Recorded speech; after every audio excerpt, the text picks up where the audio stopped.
Today I'm going to provide you an update on the most recent homicide investigation here in Surrey.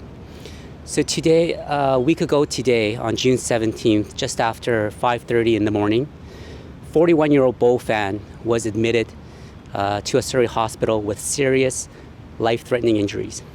Now Ms. Fan later died that same morning, and her death was deemed a homicide, and so we at IHIT have taken conduct of that investigation. And for the last week, we've been working tirelessly with our partners from the Surrey RCMP to gather evidence. Now, in these early stages of the investigation, we've learned that Ms. Fan was a citizen of China, that she had been in Canada since February of 2019. She had been living in the Grandview Heights neighborhood of Surrey, and she was last seen in the area of 168th Street and 27th Avenue in the overnight hours of June 16th into June 17th. Now, given what we know of the case so far, we don't believe that this was a random incident. There is still much we need to learn about Ms. Fan and her history. But what I can tell you is that Ms. Fan was associated to an organization called Golden Touch, or it's also referred to as Create Abundance. Now, we urge anyone who knew Ms. Fan to please reach out to IHIT. This time I'm going to provide or show you a photograph of Ms. Fan.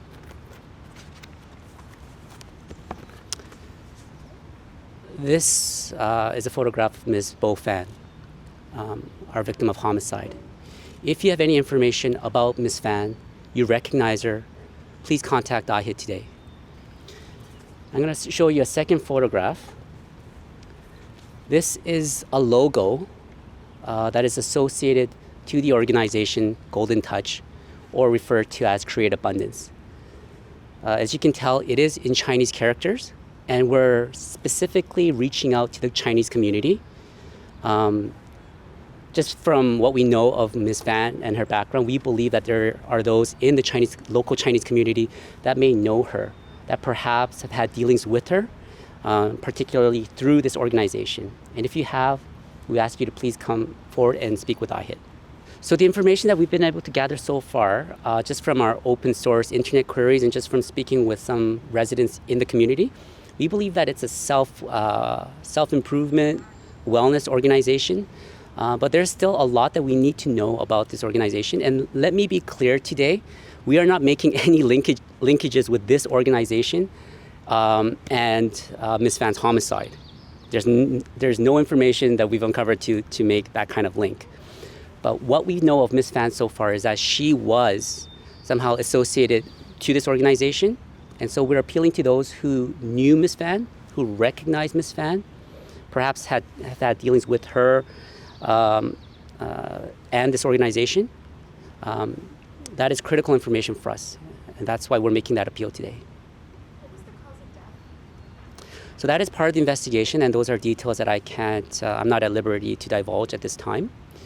But it is clear from her injuries that she was the victim of homicide, and that's why we're involved. So it's not you're looking at like a car accident or something like that. It looks like there was a person responsible for. Yeah. No, this is a homicide investigation. That's why IHIT's involved, and that's why we're taking over the case. Yeah, she was dropped off by friends and family, so people that she knew. Yeah. So were her injuries sustained in the 27th of the Block 168? So that's all still part of the investigation. So those are details that we're still trying to determine. But it is clear that she's a victim of homicide, and we need people with information to come forward. Was this also seen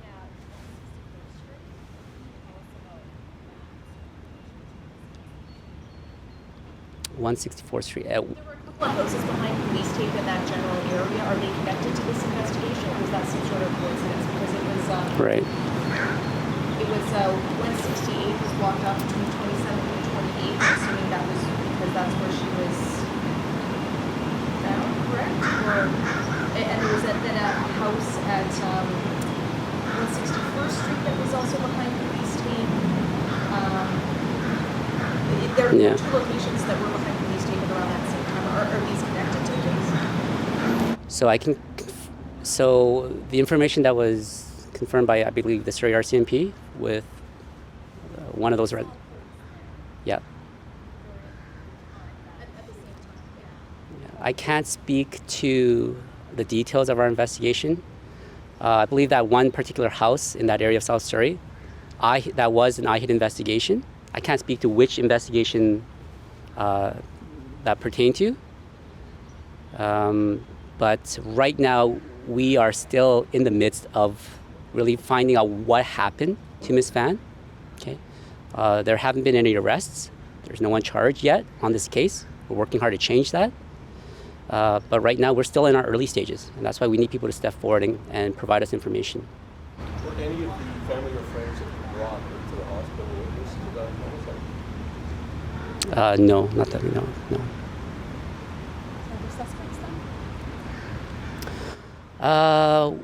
Obviously, in a homicide investigation, we have our investigational theory.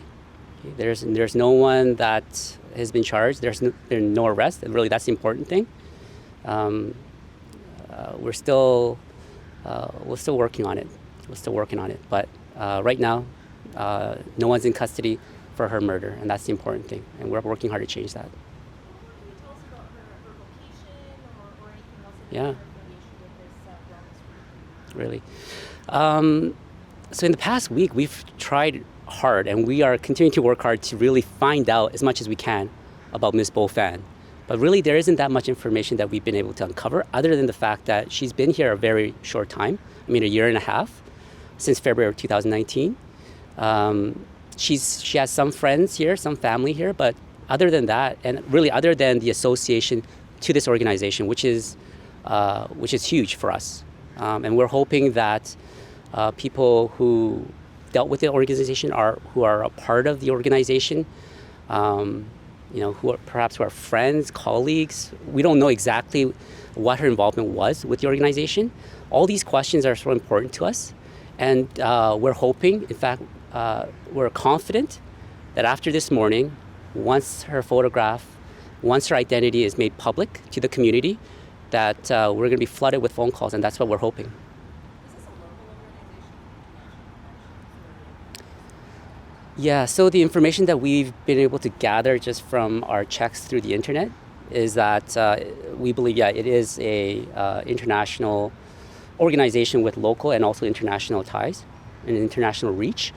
But we're still really doing our homework, our background checks on the organization itself. We don't have much information. So if anyone has information about Ms. Fan, what her involvement was with this organization, please come forward today. And were her family members there at the time? How did her family and friends find her to bring her into the hospital?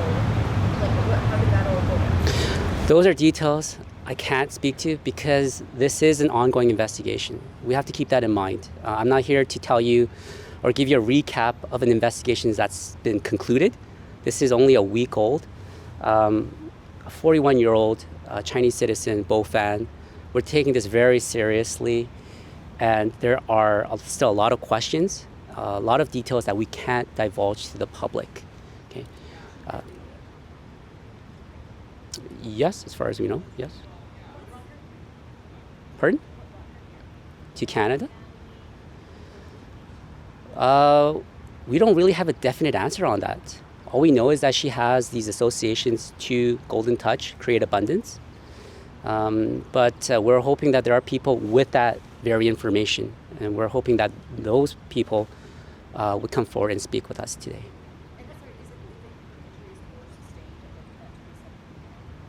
No, we never confirmed any of that information. Obviously, those are intimate details of the investigation that we can't divulge at this time.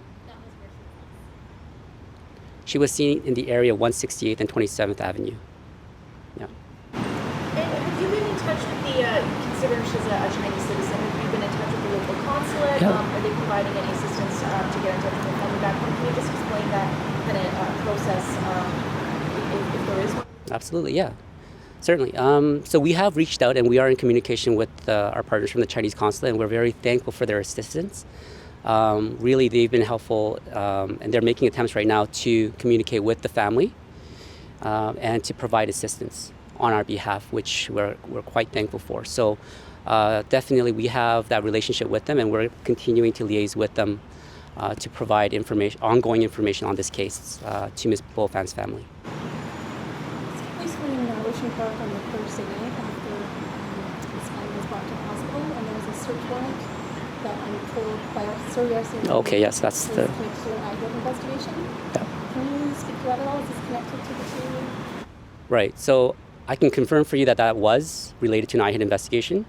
Which one? I'm not going to provide any further information. Yeah. So I can confirm for you that that was part of an IHID investigation. Yeah. No, I'm not going to go any further than that. I can confirm for you that it was an IHID investigation that we were there for.